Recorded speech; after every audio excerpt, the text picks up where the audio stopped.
नमस्कार, स्वागत है आप सभी का सुबह 9 बजे की तमाम अहम खबरों के साथ। मैं हूं प्रीति। आइए शुरुआत करते हैं हेडलाइंस के साथ।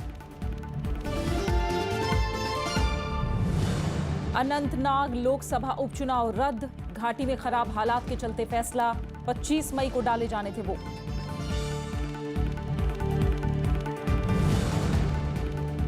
पाकिस्तानी सेना की कायराना हरकत के बाद सीमा पर तनाव, राज्यपाल की गृहमंत्री राजनाथ सिंह से मुलाकात आज। श्रीनगर के दौरे पर सेना प्रमुख बिपिन रावत।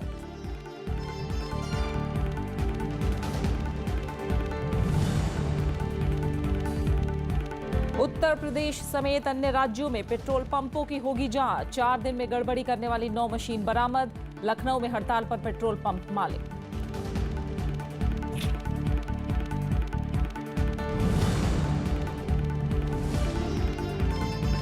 अमेरिकी राष्ट्रपति ने उत्तर कोरियाई नेता किम जोंग उन से मिलने की जताई इच्छा, कहा हालात सही होने पर करेंगे मुलाकात।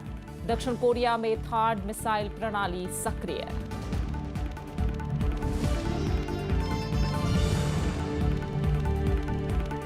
और अजलान शाह हॉकी टूर्नामेंट में भारत और ऑस्ट्रेलिया के बीच मुकाबला आज। न्यूजीलैंड पर जीत से जोश में टीम। एशियाई मुक्केबाजी चैंपियनशिप के क्वार्टर फाइनल में विकास कृष्णन और गौरव बिधूड़ी।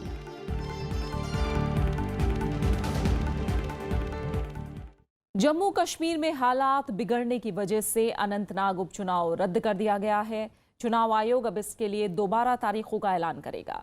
आयोग ने चुनाव संपन्न कराने के लिए केंद्र से भारी तादाद में अर्धसैनिक बलों की मांग भी की है। चुनाव आयोग ने अनंतनाग लोकसभा सीट पर होने वाले उपचुनाव को रद्द कर दिया है। कश्मीर घाटी में बिगड़े हालातों के मद्देनजर ये फैसला लिया गया है। इस सीट पर 25 मई को वोट डाले जाने थे। सोमवार को गृह मंत्रालय की तरफ से निर्वाचन आयोग को जानकारी दी गई थी कि चुनाव व्यवस्था के लिए अर्धसैनिक बल की 300 कंपनियां यानी 30,000 जवान ही मुहैया कराए जा सकते हैं, जबकि आयोग ने केंद्रीय गृह मंत्रालय से 747 कंपनियां यानी 74,000 से ज्यादा जवानों की मांग की थी। चुनाव आयोग ने मंत्रालय से 12 मई तक सुरक्षा बल उपलब्ध कराने के लिए भी कहा था। अनंतनाग लोकसभा सीट पर उपचुनाव के लिए 12 अप्रैल की तारीख तय की गई थी, लेकिन 9 अप्रैल को श्रीनगर लोकसभा सीट पर उपचुनाव के दौरान हुई भारी हिंसा के चलते इसे टाल दिया गया था। साथ ही कई राजनीतिक दलों ने भी चुनाव आयोग से उपचुनाव टालने की मांग की थी। Bureau report, Rajya Sabha TV. Jammu Kashmir के राज्यपाल एनएन वोहरा केंद्रीय गृह मंत्री राजनाथ सिंह से आज मुलाकात करेंगे। इस दौरान घाटी में हिंसा के ताजा हालात पर चर्चा होगी। राज्यपाल उन्हें राज्य की स्थिति अवगत कराएंगे। सोमवार को एनएन वोहरा की जम्मू कश्मीर के हालात के मसले पर केंद्रीय गृह सचिव राजीव महर्षि से भी मुलाकात हुई थी। घाटी में पिछले कई दिनों से आंदोलनों का दौर जारी है। ताजा हमला कुलगाम और पुंछ सीमा पर हुआ है। ऐसी परिस्थितियों में राज्यपाल की गृह मंत्री से मुलाकात को काफी अहम माना जा रहा है। एनएन वोहरा की प्रधानमंत्री नरेंद्र मोदी से भी मुलाकात हो सकती है।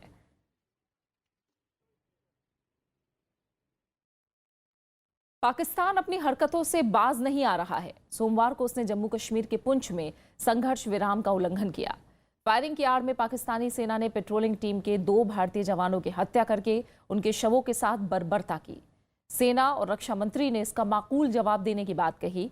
इधर गृह मंत्री ने सीमा सुरक्षा और कश्मीर के हालात पर उच्च स्तरीय बैठक की। पाकिस्तान सेना ने सोमवार सुबह एक बार फिर जम्मू कश्मीर में सेना चौकियों को निशाना बनाकर गोलीबारी की। पुंछ जिले की कृष्णा घाटी सेक्टर में सीमा पार से स्वचालित हथियार से गोलीबारी और रॉकेट दागे गए। इसमें सेना और बीएसएफ का एक जवान शहीद हो गया और बीएसएफ का एक जवान घायल हो गया। From the Rosa and Battle posts of enemy posts from Pakistan side, जिसमें इनिशियली 3 इंजरीज हुई थी और सबको एयरलिफ्ट किया गया था। तो उसमें 200 बटालियन बीएसएफ के head constable Prem Sagar and 22 Sikh के नायब सूबेदार परमजीत जो हैं ये सकम कर गए अपनी इंजरीज। सेना के मुताबिक पाकिस्तान सेना ने शहीद हुए जवानों के शवों के साथ बर्बरता की है। सेना इस हरकत का माकूल जवाब देगी। ऐसी हरकतें तो युद्ध में भी नहीं हुआ करती और निश्चित रूप से शांति में तो कभी नहीं होती। भारत सरकार इसकी घोर निंदा करती है। हमारी सेना और फौज के ऊपर पूरा भरोसा है कि इसकी जो प्रतिक्रिया उनको करनी पड़ेगी वो करेंगे, और जो ये बलिदानी हमारे 2 सिपाहियों की है, ये व्यर्थ नहीं जाएगी। इधर कश्मीर के पुलवामा में सोमवार को फिर छात्रों और सुरक्षा बलों के बीच झड़प हुई। छात्र सुरक्षा बलों की सख्ती के विरोध में प्रदर्शन कर रहे थे। छात्रों का जुलूस जब पुलवामा के पुलिस स्टेशन पहुंचा तो कुछ छात्रों ने तैनात सुरक्षा कर्मियों पर पथराव शुरू कर दिया। हालात पर काबू पाने के लिए पुलिस ने आंसू गैस के गोले दागे। बीते दिन पुलवामा के डिग्री कॉलेज के छात्रों और सुरक्षा बलों के बीच झड़प हुई थी। कश्मीर के हालात और आंतरिक सुरक्षा के मसले पर केंद्रीय गृह मंत्री राजनाथ सिंह ने उच्च स्तरीय बैठक की। इसमें एनएसए अजीत डोभाल के अलावा आईबी चीफ, सीआरपीएफ डीजी और गृह सचिव शामिल हुए। Bureau report, Rajya Sabha TV. Jammu Kashmir के कुलगाम में आतंकियों ने सोमवार को जेके बैंक की एक कैश डिलीवरी वैन पर हमला करके 5 पुलिस कर्मियों और 2 बैंक कर्मियों की हत्या कर दी। पुलिस के मुताबिक दक्षिण कश्मीर में बैंक की कैश वैन निहामा से कुलगाम जा रही थी। यहां ककरान एग्रीकल्चरल यूनिवर्सिटी के पास आतंकियों ने कैश वैन पर हमला किया। इसके बाद आतंकियों ने वैन में मौजूद पुलिस कर्मियों और बैंक स्टाफ को गाड़ी से उतारकर गोली मार दी। मुस्लिम देशों में रणनीतिक तौर पर अहम तुर्की ने आतंकवाद के मामले में भारत को हर संभव सहयोग का वादा किया है। बदले में तुर्की ने अपने यहाँ के गुलेनवादी तत्वों को भारत से निकालकर बाहर करने की अपील की है। दोनों देशों ने आर्थिक और व्यापारिक सहयोग बढ़ाने पर भी जोर दिया है। भारत दौरे पर आए तुर्की के राष्ट्रपति रिसेप तैयब एर्दोआन और प्रधानमंत्री नरेंद्र मोदी के बीच शिखर वार्ता में इस पर सहमति बनी। प्रधानमंत्री नरेंद्र मोदी और तुर्की के राष्ट्रपति रेजेप तैयब एर्दोआन के बीच सोमवार को आपसी, क्षेत्रीय और अंतर्राष्ट्रीय मुद्दों पर विस्तार से बात हुई। दोनों नेताओं के बीच 1.5 घंटे से अधिक समय तक चली शिखर वार्ता में व्यापारिक और रणनीतिक सहयोग बढ़ाने पर सहमति बनी। खासकर आतंकवाद के मसले पर भारत और तुर्की ने दुनिया के देशों को एक राय बनाने की अपील की। The nations of the world therefore need to work as one to disrupt the terrorist networks and their financing and a put to a cross-border movement of terrorists. Şunu altını çizerek ifade etmek isterim. Türkiye terörle mücadelesinde Hindistan'la tam bir dayanışma içerisindedir. इस मौके पर भारत और तुर्की के बीच 3 समझौतों पर हस्ताक्षर हुए। इनमें राजनयिक प्रशिक्षण में सहयोग, सांस्कृतिक आदान प्रदान और दूरसंचार के क्षेत्र में सहयोग शामिल है। तुर्की ने भारत के साथ 6.5 अरब डॉलर के व्यापार में असंतुलन का मुद्दा उठाया है। इसे दूर करने के लिए भारत ने तुर्की को बुनियादी ढांचे और ऊर्जा क्षेत्र में निवेश की पेशकश की। We need to approach the entire landscape of businesses, opportunities in a strategic and long-term manner. दोनों देशों के व्यापारिक संबंध अच्छे होने के बावजूद एनएसजी और कश्मीर के मसले पर तुर्की का नजरिया भारत के रुख से अलग है। इस मुलाकात के जरिए दोनों नेताओं ने दूरियां पाटने की कोशिश की। तुर्की के राष्ट्रपति रविवार को भारत आए थे। सोमवार को राष्ट्रपति भवन में उनका शानदार स्वागत किया गया। तुर्की के राष्ट्रपति ने राष्ट्रपति प्रणब मुखर्जी और उपराष्ट्रपति मोहम्मद हामिद अंसारी से मुलाकात की। उन्होंने राजघाट जाकर महात्मा गांधी की समाधि पर पुष्प अर्पित किए। तुर्की को आतंकवाद का मुकाबला करने और आतंकवाद को संतुलित करने का अनुभव है और वह भारत को मदद कर सकता है पाकिस्तान को आतंकवाद के मसले पर अलग थलग करने में। लेकिन असली सवाल ये है कि क्या ओआईसी में कश्मीर के मसले पर तुर्की भारत का साथ दे पाएगा। राज्यसभा टेलीविजन के लिए कैमरा पर्सन सुधांशु के साथ दिल्ली से अखिलेश सुमन। तुर्की ने संयुक्त राष्ट्र सुरक्षा परिषद में भारत को स्थायी सदस्यता देने की वकालत की है। भारत दौरे पर आए तुर्की के राष्ट्रपति रिसेप तैयब एर्दोआन कल जामिया मिलिया इस्लामिया विश्वविद्यालय के कार्यक्रम में शामिल हुए। अपने संबोधन में उन्होंने संयुक्त राष्ट्र सुरक्षा परिषद के पुनर्गठन की पुरजोर वकालत की। तुर्की के राष्ट्रपति ने सुरक्षा परिषद की स्थायी सदस्यता की भारत की दावेदारी का समर्थन भी किया। उन्होंने कहा कि 1.25 अरब आबादी वाले देश भारत के प्रतिनिधित्व के बिना न्याय नहीं हो सकता है। उन्होंने कहा कि मौजूदा स्थिति में संयुक्त राष्ट्र सुरक्षा परिषद के 5 स्थायी प्रतिनिधियों में ही सब कुछ है। कोई भी देश किसी भी फैसलों पर वीटो भी कर सकता है। सुरक्षा परिषद ऐसी संस्था है जिसका गठन न्यायपूर्ण व्यवस्था और मानवाधिकारों की सुरक्षा के लिए किया गया है। सुकमा हमले में मारे गए अपने जवानों की शहादत के बदले सीआरपीएफ नक्सलियों को जवाब देगी। पलटवार को लेकर रणनीति के मसले पर आज छत्तीसगढ़ के उच्च अधिकारियों की बैठक होनी है। राष्ट्रीय सुरक्षा सलाहकार अजीत डोभाल वीडियो कॉन्फ्रेंसिंग के जरिए बैठक को संबोधित करेंगे। सुकमा हमले के बाद अजीत डोभाल को नक्सलियों के खिलाफ एक्शन की कमान सौंपी गई थी। आज की बैठक इसी सिलसिले में बुलाई गई है। बस्तर के आईजी विवेकानंद सिन्हा के मुताबिक फोर्स को सड़क निर्माण से हटाकर नक्सल इलाकों में भेजा गया है।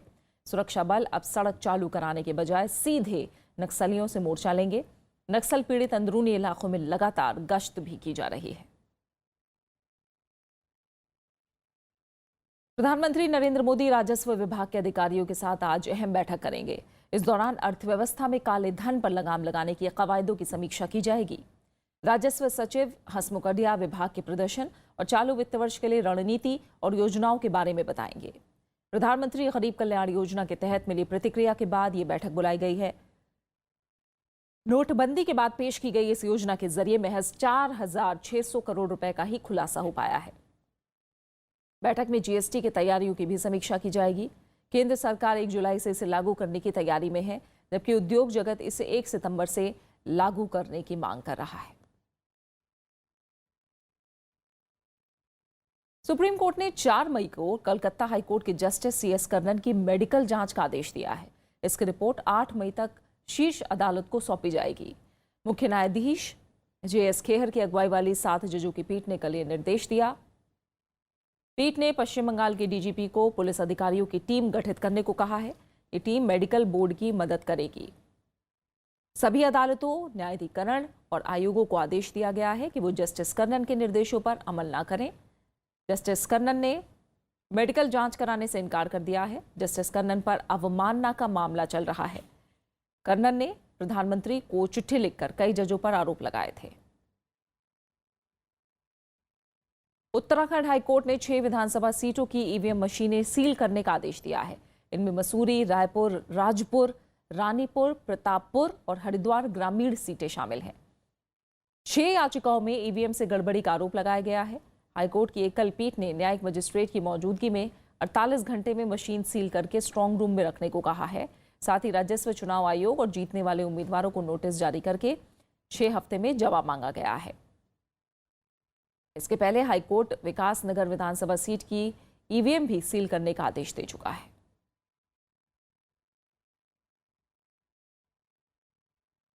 आम आदमी पार्टी में चल रहे अंतर्कलह के बीच सोमवार देर रात विधायक अमानतुल्लाह खान से पार्टी की पॉलिटिकल अफेयर कमेटी की सदस्यता से इस्तीफा ले लिया गया। इसे मंजूर भी कर लिया गया है। बैठक मुख्यमंत्री अरविंद केजरीवाल के आवास पर बुलाई गई थी, जिसमें पीएसी के अन्य सदस्य भी शामिल हुए। उप मुख्यमंत्री मनीष सिसोदिया ने बताया कि बैठक में कुमार विश्वास के शामिल नहीं होने पर चर्चा हुई। उन्होंने कहा कि मुख्यमंत्री अरविंद केजरीवाल पार्टी नेताओं की तरफ से मीडिया में बयानबाजी और वीडियो जारी करने से काफी नाराज हैं। पार्टी ने नेताओं को बयानबाजी से बचने की नसीहत दी है। दरअसल 26 अप्रैल को दिल्ली नगर निगम चुनाव में मिली हार के बाद पार्टी के अंदर विवाद उपजा था। रविवार को यह विवाद और बढ़ गया जब ओखला से विधायक अमानतुल्लाह खान ने पार्टी के नेता कुमार विश्वास पर कई गंभीर आरोप लगाए थे और वो अभी भी अपने बयान पर कायम हैं। क्या वजह थी कि आप दोनों जगह पंजाब में चुनाव हुआ, पंजाब में आप नहीं गए, पंजाब में आपने कैंपेन नहीं किया, जबकि कैंपेनर की जो लिस्ट थी उसमें आप थे। दिल्ली के अंदर एमसीडी का चुनाव हुआ, यहाँ पर आपने कैंपेन नहीं की, उस लिस्ट में आप थे। तो आप अगर पार्टी को बनाने वाले आप लोग हैं, पार्टी में शामिल हैं, अगर आप ही कमज़ोर करोगे तो फिर मजबूत कौन करेगा। मैं पीएसी की तरफ से, पार्टी की तरफ से सभी कार्यकर्ताओं को, सभी पदाधिकारियों को कहना चाहता हूं कि बयानबाजी करने की कतई जरूरत नहीं है। जिसको जिससे जो शिकायत है, अरविंद जी मिलते हैं, यहाँ पे हम लोग मिलते हैं, सबसे आके मिलें। लेकिन ये बयानबाजी से इस सबसे दिल्ली का नुकसान हो रहा है, पार्टी का नुकसान हो रहा है। और खबरें लगातार जारी हैं। आप बने रहे हमारे साथ। हम लौट रहे हैं एक छोटे से ब्रेक के बाद।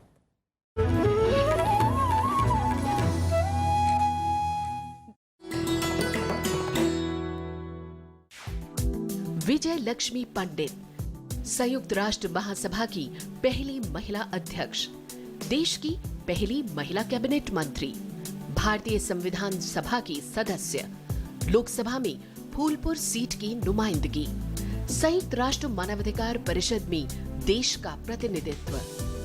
विजय लक्ष्मी पंडित के नाम है उपलब्धियां अनेक। नेहरू परिवार की ये सदस्य है देश की सफलतम राजनीतिज्ञों में से एक।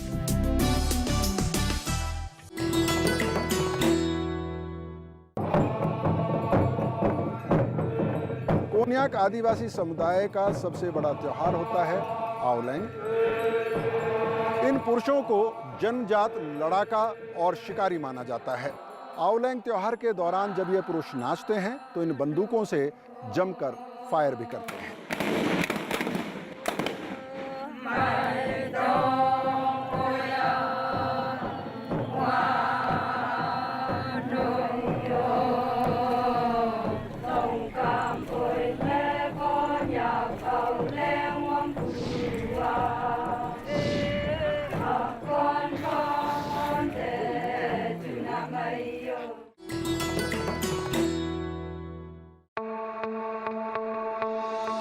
लामा यूरू गोम्पा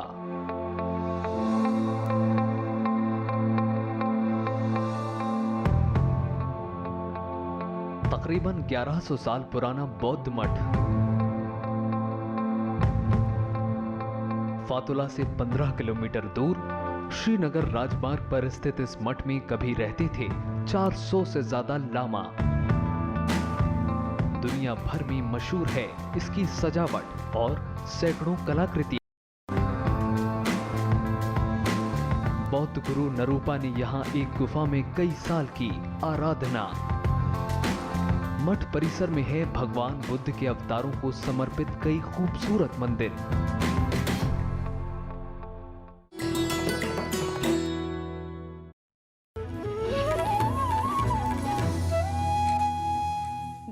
कांग्रेस उपाध्यक्ष राहुल गांधी ने किसानों और आदिवासियों के मुद्दे पर केंद्र और गुजरात सरकार को आड़े हाथों लिया है। नर्मदा जिले के देदियापारा इलाके में कल रैली में उन्होंने कहा कि जब किसान और आदिवासी अपना हक मांगते हैं तो उन पर लाठियां बरसती हैं। राहुल गांधी ने आरोप लगाया कि गुजरात सरकार सिर्फ मार्केटिंग में व्यस्त है। कांग्रेस उपाध्यक्ष राहुल गांधी ने सोमवार को नर्मदा जिले के आदिवासी बहुल देदियापारा में एक बड़ी रैली की।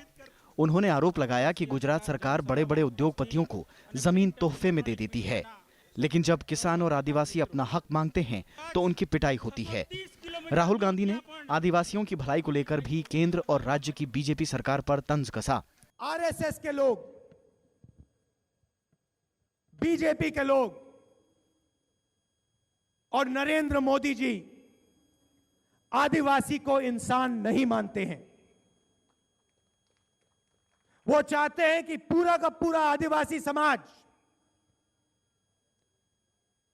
जंगल से निकले और शहरों में जाकर अमीर लोगों के घर में काम करे।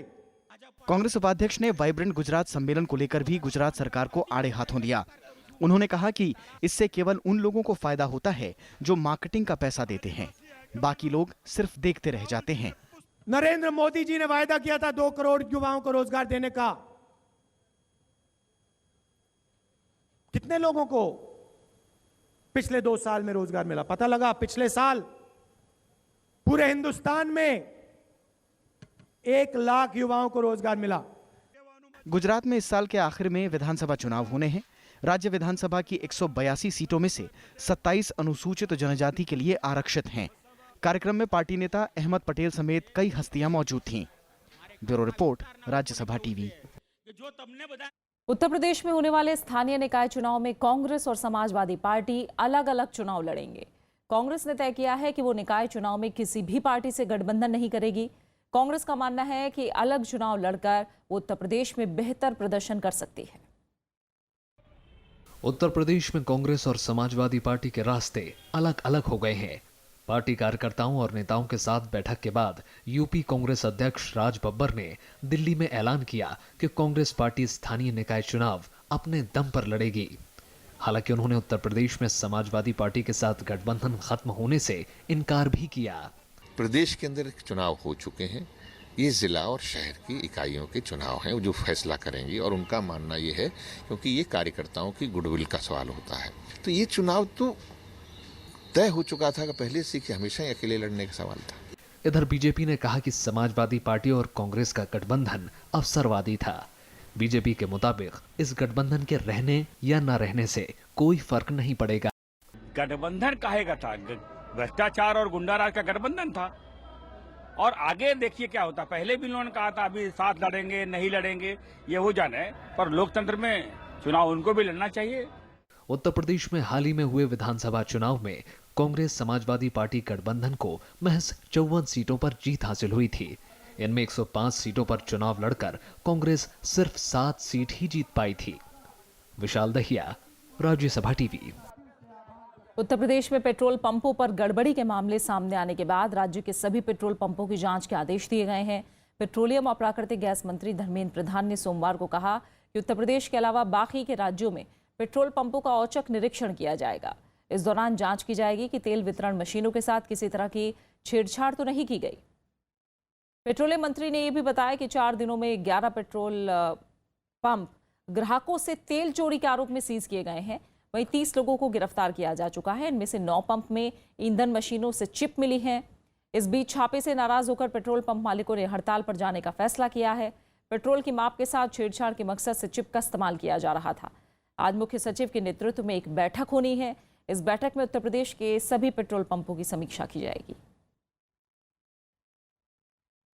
अगर एसटीएफ की रिपोर्ट इस प्रकार की जो हमारी एमडीजी टैंपर की तथ्यों को पुष्टि करेगी तो मैंने पहले भी कहा तो और आज भी कह रहा हूं कि कड़ी से कड़ी कार्रवाई और निरस्त तक भी किया जाएगा।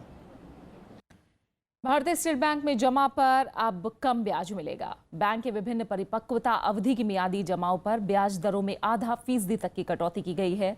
अब 2 से 3 साल के बीच की अवधि की जमा पर ब्याज 6.75% से घटाकर 6.25% कर दिया गया है। इसी अवधि की वरिष्ठ नागरिकों की जमा राशि पर अब 6.75% ब्याज मिलेगा, जो अब तक 7.25% था। बैंक ने 3 से 10 साल की अवधि की जमा राशि पर ब्याज 0.25% कम कर दिया है और अब ये 6.5% हो गया है। नई दरें 29 अप्रैल 2017 से लागू होंगी।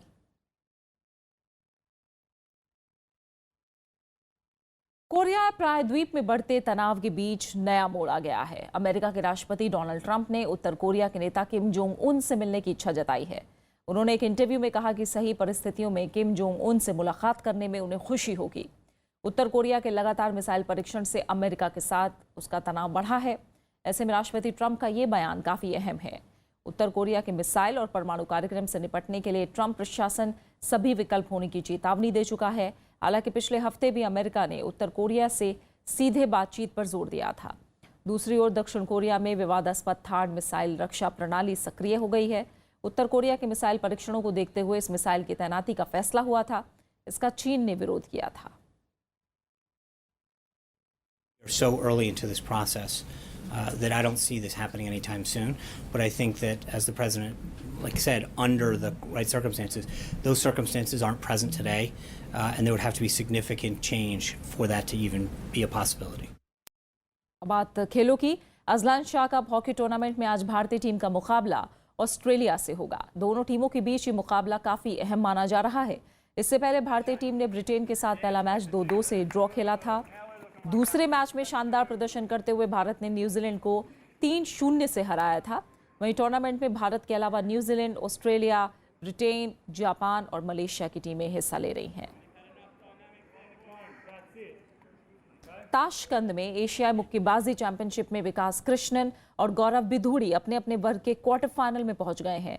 75 किलोग्राम वर्ग में विकास ने थाईलैंड के पाथोमकास पुटिया को हराया, जबकि 56 किलोग्राम वर्ग में गौरव ने थाईलैंड के युतापोंग टोंगड़ी को शिकस्त दी। विकास का अगला मुकाबला इंडोनेशिया के बेताओबुन ब्रमा से होगा। वहीं गौरव की भिड़ंत चीन के जियावी होंग से होगी। उधर भारत के बाकी बॉक्सर शिव थापा, सतीश कुमार, मनोज कुमार, मनीष पवार और कविंदर सिंह भी आज टूर्नामेंट में अपने अपने अभियान की शुरुआत करेंगे। और अब बात एक ऐसी शख्सियत की जिन्होंने पूरी दुनिया में भारतीय सिनेमा को एक नई पहचान दिलाई। 20वीं सदी के महान फिल्मकार सत्यजीत रे की आज जयंती है। 1955 में आई अपनी पहली फिल्म पाथेर पांचाली के लिए ही सत्यजीत रे ने कई अंतर्राष्ट्रीय पुरस्कार जीते, जिसमें कान फिल्म फेस्टिवल का श्रेष्ठ मानवीय दस्तावेज का सम्मान भी शामिल है। सिनेमा में उल्लेखनीय योगदान के लिए सत्यजीत रे को भारत रत्न, दादा साहब फाल्के पुरस्कार के अलावा 1992 में लाइफ टाइम अचीवमेंट का ऑस्कर अवार्ड भी मिला। आज ही के दिन 1921 को कोलकाता में जन्मे सत्यजीत रे न सिर्फ एक बेहतरीन लेखक बल्कि एक अलहदा फिल्मकार थे। पाथेर पांचाली और अपुर संचार जैसी फिल्मों में उन्होंने जिस सादगी से ग्रामीण जीवन को दिखाया वो बेमिसाल है। वहीं शतरंज के खिलाड़ी जैसी फिल्मों से उन्होंने अलग ही संदेश दिया। और इसी के साथ अब आखिर में नजर डालेंगे हेडलाइंस पर। अनंतनाग लोकसभा उपचुनाव रद्द, घाटी में खराब हालात के चलते फैसला 25 मई को डाले जाने थे वोट।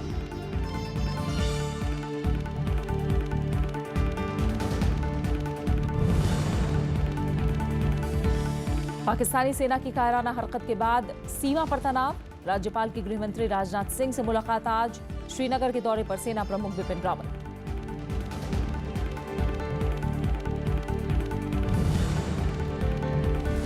उत्तर प्रदेश समेत अन्य राज्यों में पेट्रोल पंपों की होगी जांच, 4 दिन में गड़बड़ी करने वाली 9 मशीन बरामद, लखनऊ में हड़ताल पर पेट्रोल पंप मालिक।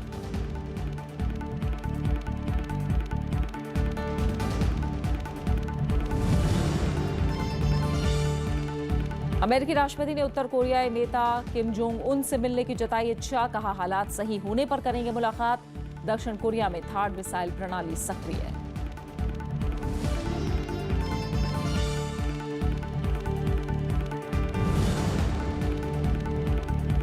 और अजलान शाह हॉकी टूर्नामेंट में भारत और ऑस्ट्रेलिया के बीच मुकाबला आज, न्यूजीलैंड पर जीत से जोश में टीम। एशियाई मुक्केबाजी चैंपियनशिप के क्वार्टर फाइनल में विकास कृष्णन और गौरव बिधूड़ी।